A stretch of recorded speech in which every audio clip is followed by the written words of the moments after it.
ನಮಸ್ಕಾರ ಸ್ನೇಹಿತರೆ, ನಿರುದ್ಯೋಗಿಗಳಿಗೆ ಒಂದು ಸುವರ್ಣ ಅವಕಾಶ. ಮೈಸೂರು ಜಿಲ್ಲಾ ನ್ಯಾಯಾಂಗ ಘಟಕದಲ್ಲಿ ಖಾಲಿ ಇರುವ ಒಟ್ಟು 93 ವಿವಿಧ ಹುದ್ದೆಗಳ ನೇರ ನೇಮಕಾತಿಗಾಗಿ ಅಧಿಸೂಚನೆ ಹೊರಡಿಸಲಾಗಿದೆ.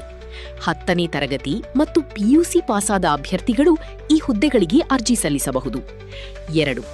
ಹುದ್ದೆಗಳ ವಿವರ ಮತ್ತು ವೇತನ ಶ್ರೇಣಿ, ವೇಕೆನ್ಸಿ ಡೀಟೇಲ್ಸ್ ಅಂಡ್ ಸ್ಯಾಲರಿ. ಈ ನೇಮಕಾತಿಯಲ್ಲಿ 4 ಪ್ರಮುಖ ವಿಭಾಗಗಳಿದ್ದು ಹುದ್ದೆಗಳ ವಿವರ ಹೀಗಿದೆ.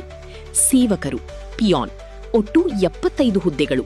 ವೇತನ ಶ್ರೇಣಿ 27,000 ಮತ್ತು 46,675. ಆದೇಶ ಜಾರಿಕಾರರು ಪ್ರಾಸೆಸ್ ಸರ್ವರ್, ಒಟ್ಟು 11 ಹುದ್ದೆಗಳು. ವೇತನ ಶ್ರೇಣಿ 31,775 ಮತ್ತು 61,300. ಶೀಘ್ರ ಲಿಪಿಗಾರರು ಗ್ರೇಡ್ 3, ಸ್ಟೆನೋಗ್ರಫರ್ ಗ್ರೇಡ್ 3, ಒಟ್ಟು 4 ಹುದ್ದೆಗಳು. ವೇತನ ಶ್ರೇಣಿ 44,475 ಮತ್ತು 83,700. ಬೆರಳಚ್ಚು ನಕಲುಗಾರರು ಟೈಪಿಸ್ಟ್ ಕಾಪಿಯಿಸ್ಟ್, ಒಟ್ಟು 3 ಹುದ್ದೆಗಳು. ವೇತನ ಶ್ರೇಣಿ 34,100 ಮತ್ತು 67,600. 3. ಶೈಕ್ಷಣಿಕ ಅರ್ಹತೆ ಎಜುಕೇಷನಲ್ ಕ್ವಾಲಿಫಿಕೇಷನ್. ಸೇವಕರಿ ಮತ್ತು ಆದೇಶ ಜಾರಿಕಾರರು 10ನೇ ತರಗತಿ ಅಥವಾ ತತ್ಸಮಾನ ಪರೀಕ್ಷೆಯಲ್ಲಿ ತೇರ್ಗಡೆ ಹೊಂದಿರಬೇಕು. ಶೀಘ್ರ ಲಿಪಿಗಾರರು ಮತ್ತು ಬೆರಳಚ್ಚು ನಕಲುಗಾರರು ದ್ವಿತೀಯ ಪಿಯುಸಿ ಅಥವಾ ಡಿಪ್ಲೊಮಾ ಜೊತೆಗೆ ನಿಗದಿತ ಬೆರಳಚ್ಚು ಮತ್ತು ಶೀಘ್ರಲಿಪಿ ಪರೀಕ್ಷೆಗಳಲ್ಲಿ ಉತ್ತೀರ್ಣರಾಗಿರಬೇಕು. ಗಣಕಯಂತ್ರ ಬಳಕೆಯ ಜ್ಞಾನ ಅತ್ಯಗತ್ಯ. 4. ವಯೋಮಿತಿ ಮತ್ತು ಸಡಿಲಿಕೆ ಏಜ್ ಲಿಮಿಟ್ ಅಂಡ್ ರಿಲ್ಯಾಕ್ಸೇಷನ್. ಕನಿಷ್ಠ ವಯಸ್ಸು 18 ವರ್ಷಗಳು. ಗರಿಷ್ಠ ವಯೋಮಿತಿ ಈ ಕೆಳಗಿನಂತಿದೆ. ಸಾಮಾನ್ಯ ವರ್ಗ 40 ವರ್ಷಗಳು.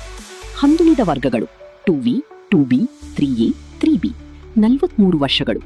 ಪರಿಶಿಷ್ಟ ಜಾತಿ, ಪರಿಶಿಷ್ಟ ಪಂಗಡ ಮತ್ತು ಪ್ರವರ್ಗವಾನ್ 45 ವರ್ಷಗಳು. ವಿಶೇಷ ಸೂಚನೆ: ಸರ್ಕಾರದ ಆದೇಶದಂತೆ ಒಂದು ಬಾರಿಯ ಕ್ರಮವಾಗಿ ಒನ್ ಟೈಮ್ ಮೆಷರ್ ಎಲ್ಲ ಅಭ್ಯರ್ಥಿಗಳಿಗೆ 5 ವರ್ಷಗಳ ವಯೋಮಿತಿ ಸಡಿಲಿಕೆ ನೀಡಲಾಗಿದೆ. 5. ಅರ್ಜಿ ಸಲ್ಲಿಸುವ ವಿಧಾನ ಮತ್ತು ಶುಲ್ಕ. How to apply and fee. ಅರ್ಜಿಗಳನ್ನ ಕೇವಲ ಆನ್ಲೈನ್ ಮೂಲಕ ಮಾತ್ರ ಸಲ್ಲಿಸಬೇಕು. Website https://mysuru.dcodes.gov.in. ಅರ್ಜಿ ಸಲ್ಲಿಸಲು ಪ್ರಾರಂಭದ ದಿನಾಂಕ 28/04/2026. ಅರ್ಜಿ ಸಲ್ಲಿಸಲು ಕೊನೆಯ ದಿನಾಂಕ 31/05/2026 ರಾತ್ರಿ 11:59 ರವರೆಗೆ. ಶುಲ್ಕ ಪಾವತಿಸಲು ಕೊನೆಯ ದಿನಾಂಕ 02/06/2026. ಅರ್ಜಿ ಶುಲ್ಕ: ಎಸ್ಸಿ, ಎಸ್ಟಿ, ಪ್ರವರ್ಗ 1 ಮತ್ತು ಅಂಗವಿಕಲ ಅಭ್ಯರ್ಥಿಗಳಿಗೆ ಶುಲ್ಕವಿರುವುದಿಲ್ಲ. ಇತರ ವರ್ಗಗಳಿಗೆ ಹುದ್ದೆಗನುಗುಣವಾಗಿ ₹100 ರಿಂದ ₹300 ರವರೆಗೆ ಶುಲ್ಕವಿರುತ್ತದೆ. 6. ಆಯ್ಕೆಯ ವಿಧಾನ ಸೆಲೆಕ್ಷನ್ ಪ್ರಾಸೆಸ್. ಹುದ್ದೆಗಳಿಗನುಗುಣವಾಗಿ ಆಯ್ಕೆ ಪ್ರಕ್ರಿಯೆ ನಡೆಯುತ್ತದೆ. ಸೇವಕರು ಮತ್ತು ಆದೇಶ ಜಾರಿಕಾರರು 10ನೇ ತರಗತಿಯ ಅಂಕಗಳ ಆಧಾರದ ಮೇಲೆ 1:10 ಅಥವಾ 1:25 ಅನುಪಾತದಲ್ಲಿ ಅಭ್ಯರ್ಥಿಗಳನ್ನ ಸಂದರ್ಶನಕ್ಕೆ ಕರೆಯಲಾಗುವುದು. ಶೀಘ್ರ ಲಿಪಿಗಾರರು ಮತ್ತು ಬೆರಳಚ್ಚುಗಾರರು ಅರ್ಹತಾ ಪರೀಕ್ಷೆ, ಸ್ಕಿಲ್ ಟೆಸ್ಟ್ ಮತ್ತು ಸಂದರ್ಶನದ ಮೂಲಕ ಆಯ್ಕೆ ಮಾಡಲಾಗುವುದು. 7. ಮುಕ್ತಾಯ ಕನ್ಕ್ಲೂಷನ್. ಈ ಉದ್ಯೋಗ ಮಾಹಿತಿಯನ್ನ ನಿಮ್ಮ ಸ್ನೇಹಿತರೊಂದಿಗೆ ಹಂಚಿಕೊಳ್ಳಿ. ಹೆಚ್ಚಿನ ವಿವರಗಳಿಗಾಗಿ ಉದ್ಯೋಗ ಜ್ಯೋತಿ ವೆಬ್ಸೈಟ್ ಗಮನಿಸಿ. ಧನ್ಯವಾದಗಳು.